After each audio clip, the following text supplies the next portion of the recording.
Hello and welcome to Leaders of Tomorrow Season 11. I'm Sunanda Jayaseelan. On tonight's conversation, we're talking the big picture on technology. What are those big ideas for New India in the field of technology and how entrepreneurs need to get on the automation bandwagon? All of that with my very special guest who's joining us tonight, none other than the top honcho at IBM.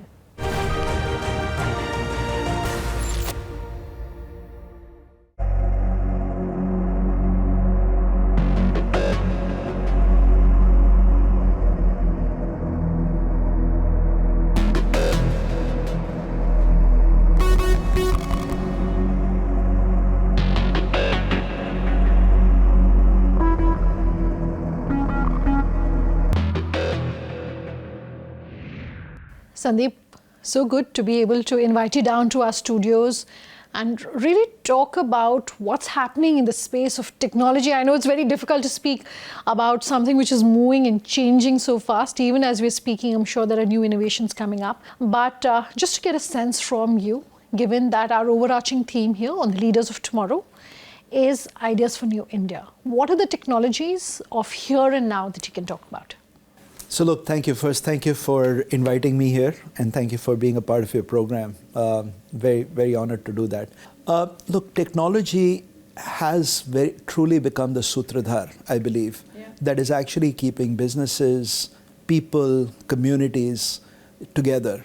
And actually now what we are also finding is that we are starting to see digital ecosystems forming around us, which are going to be a way of the future. So it's not about whether we should, look at technology or whether we should consider technology to be important. It's about how fast do we start to adapt and adopt technology in the right way. Now, so we talk about technologies, specific technologies. I do believe that what we are seeing with the proliferation of movement to cloud, that is going to continue. However, I think what is really important for people to understand is how hybrid cloud models will become more relevant. So if you think about any enterprise today, they typically operate on 2 or 3 different public clouds. They have their own on-premise systems. They have their private clouds. So all of that collectively is a multi-cloud, multi-infrastructure environment, which we refer to as hybrid cloud. Now, why is that important? The reason why that's important is for all of those enterprises, they will need to have their applications and data seamlessly move across those different environments. And that is something which we have made a very big bet on as IBM through our acquisition of Red Hat as our hybrid cloud platform. And I do believe that the technology and computing of the future will be defined by how we adapt and adopt this hybrid cloud technology. So that's point number 1. Second, if we look around us, right, we are seeing a vast proliferation of data sets. Data sets which are not just traditional data that we've seen, but we are seeing new forms of data which tend to lose relevance within a few nanoseconds after it's created. So if you think about IoT data, for example, sensor data from wearables that we have, right? That tends to lose relevance very quickly. So the ability to bring all of those data sets together and make sense of them is what we refer to as data analytics and artificial intelligence. It's starting to make use of that. So AI in its, I know we talk a lot about ChatGPT and so on, but actually AI to automate businesses and using AI and making AI real for business, that is going to be another very important trend for the future. And then there are newer technologies like quantum and others that will continue to be relevant. And across all of these, because the evolution of technology will continue to evolve the bad actors in the industry, we have to think about very strong levels of cybersecurity, which becomes, absolute requirement in any form of a technology domain. Okay, I will come back and talk to you on data and how data can be used by small businesses. But you were talking about big bet, and one big bet that the government of India has made as far as a lot of industries, including the tech space, of course, is Make in India, and that's something you're very excited by. What are the potentials and what are the opportunities as far as Make in India is concerned for India's small businesses? Through this interview, what can you tell us? Look, I mean, I think the whole push around Make in India, it's a very noble movement by the government because it is now speeding up the pace of innovation. People are coming up with new ideas. There are a lot of startups that are coming up in India, and that in itself will help to fuel MSMEs and others to find new areas and new opportunities for growth. Sure. As far as IBM is concerned, we have actually been very much a part of India's business fabric and technology fabric for a long time. Little known fact about IBM in India is that we operate here as a microcosm of the broader IBM corporation, which means we have our software labs, which is doing a lot of software development right here in India for our global enterprise. Our systems labs that does a lot of our systems design as well as firmware development right here in India, as well as our research labs that actually drive newer innovations that get embedded into our products and services around the world. Yeah. So we have all of those labs operating in India, and we are continuing to expand them. So in that, we are also a living embodiment of Make in India, for the world. And Make in India also involves the people that you're working with, the engineers that you're hiring, the engineers who are coming out of colleges that you are then training further. We're talking about a lot of future technologies that are coming up, and I'd love to pick your brains in terms of how you're ensuring that you're finding the right talent for that and how you're training them. Actually, I'm glad you asked that question. I'd like to answer it in two parts. Yeah. Number one, just because of the continued focus on growth around our software labs, systems labs, our domestic business, we are very aggressive in hiring not only from major cities, but over the last year and a half or so, we have been expanding our operations into what I refer to as emerging clusters or tier 2 and 3 cities. Yeah. So we've opened our software labs, for example, in Gandhinagar and Kochi. We've opened some of our delivery centers in places like Bhubaneswar, Mysore, and others. So we are continuing to move out into the emerging cities, if you will. And when we do that with the deliberate thought of where we can find raw talent that we can hire and train in the technologies that we are trying to build out. So for example, in both the Gandhinagar and Kochi labs, where we have a lot of our security, sustainability, hybrid cloud development that's actually happening, that is where we are hiring some of the engineers and training them. And then as we do that, we try to foster a very strong ecosystem by doing tie-ups with the educational institutions in those areas so that we can then foster the right kind of curricula, training and others that not only will create new engineers that we can hire, but will actually drive skilling in those communities and take up the potential of the talent that's available in those geographies. Sure. Right? And this is where I believe the reason I believe this whole skilling vector is very, very important is if you think about the demographic dividend that India has, within the next decade, India is probably going to have the largest size of employable workforce. If that workforce is trained in the right kind of technologies, India can truly become the skill capital of the world, where you can actually have people here who will be the skill pool for the world over, for the technologies that are really, really relevant. Okay. Sandip, do hold that thought. I have to slip into a very quick commercial break. On that note, we're back in just a moment. I'm going to continue this conversation with IBM on the other side. Do come back.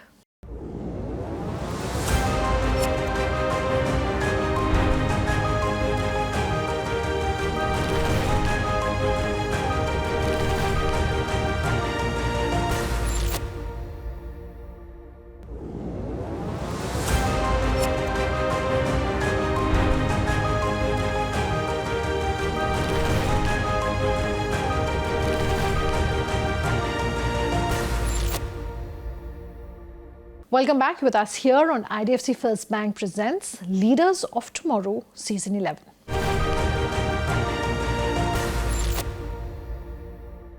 We're talking about the amazing potential that AI has and that, these future technologies have.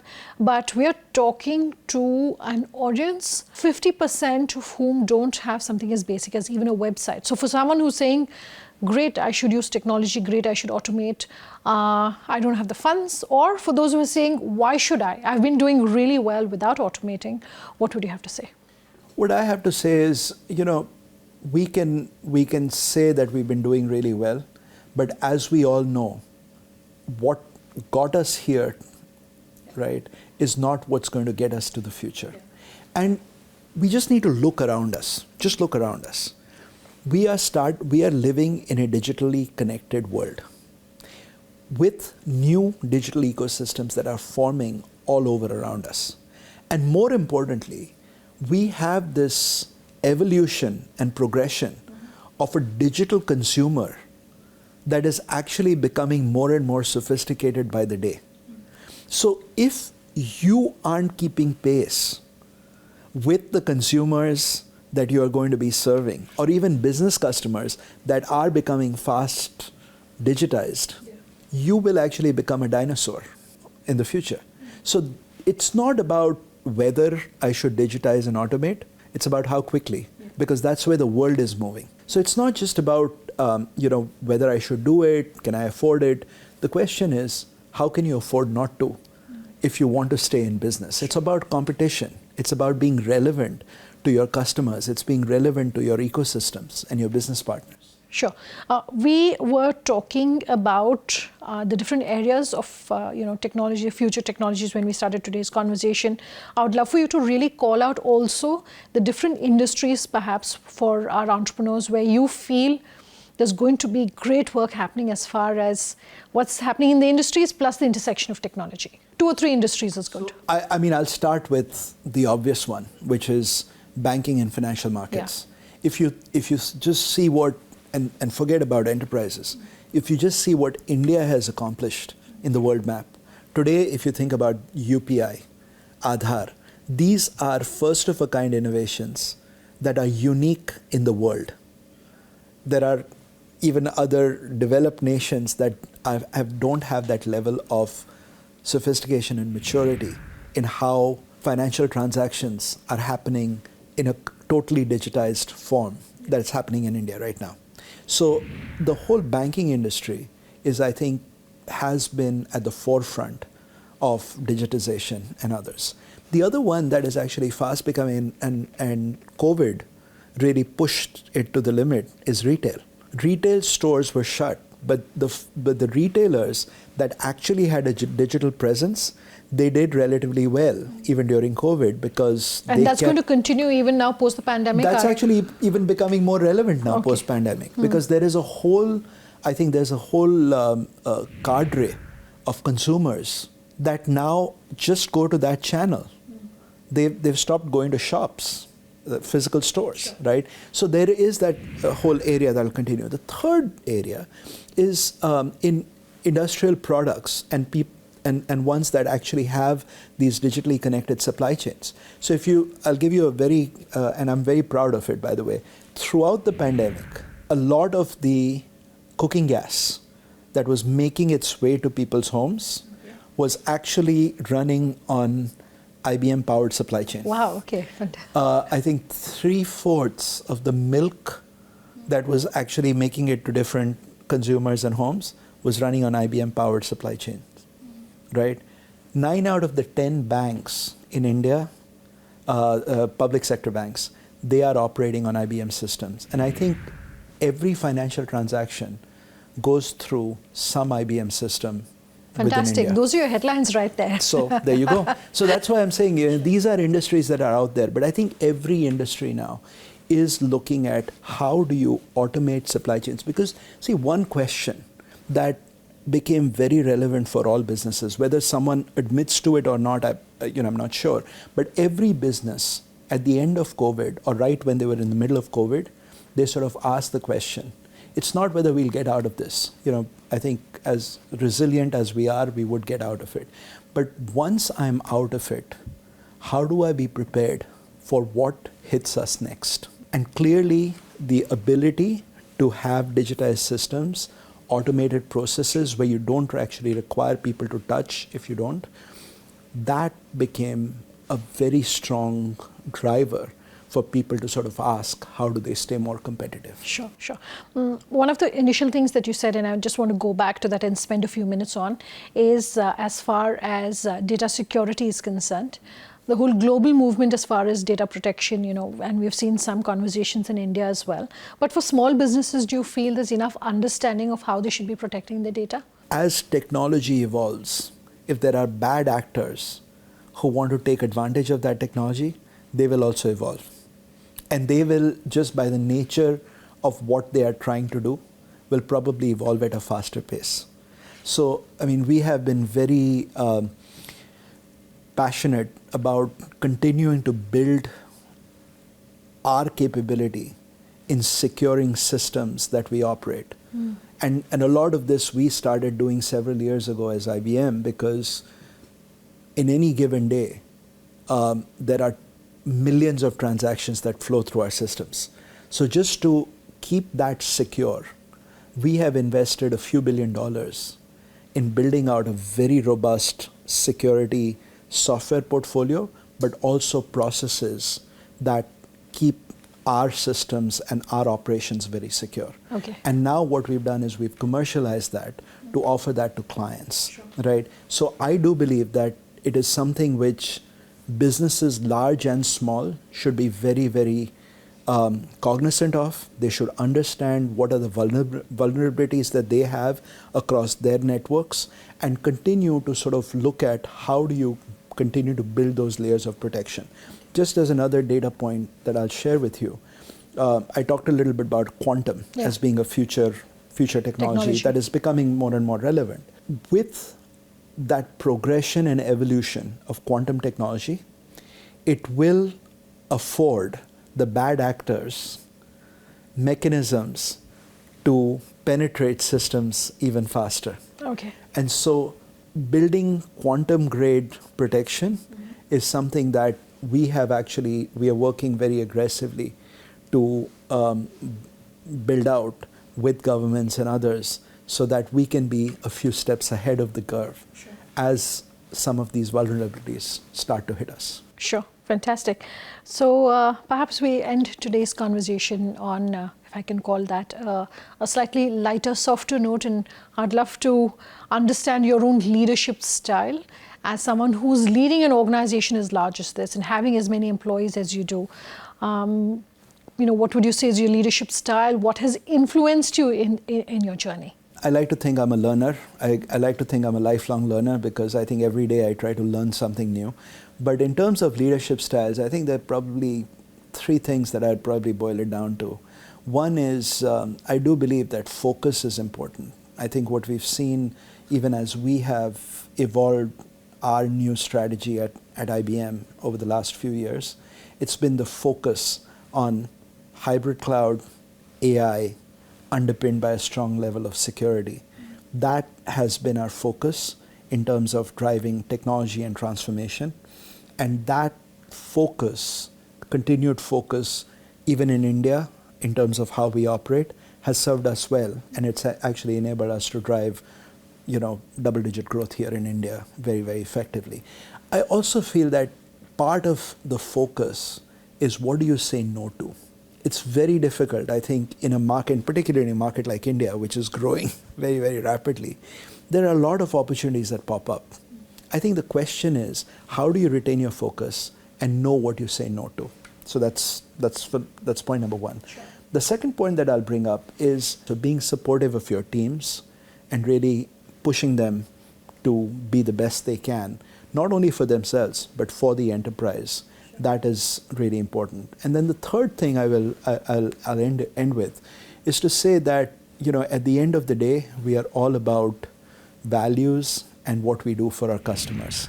So having the focus on results and outcomes that actually make a difference for our clients, that can ultimately help us build those lifelong relationships for our clients, that is probably one of the biggest values that we can live by. And I mean, I try to use those three as filters on a daily basis. Fantastic. Sandip, thank you so much. It's been fantastic having you down here in our studios, really talking about the big ideas for New India when it comes to technology and where India is really headed. Thank you for your time. Thank you so much.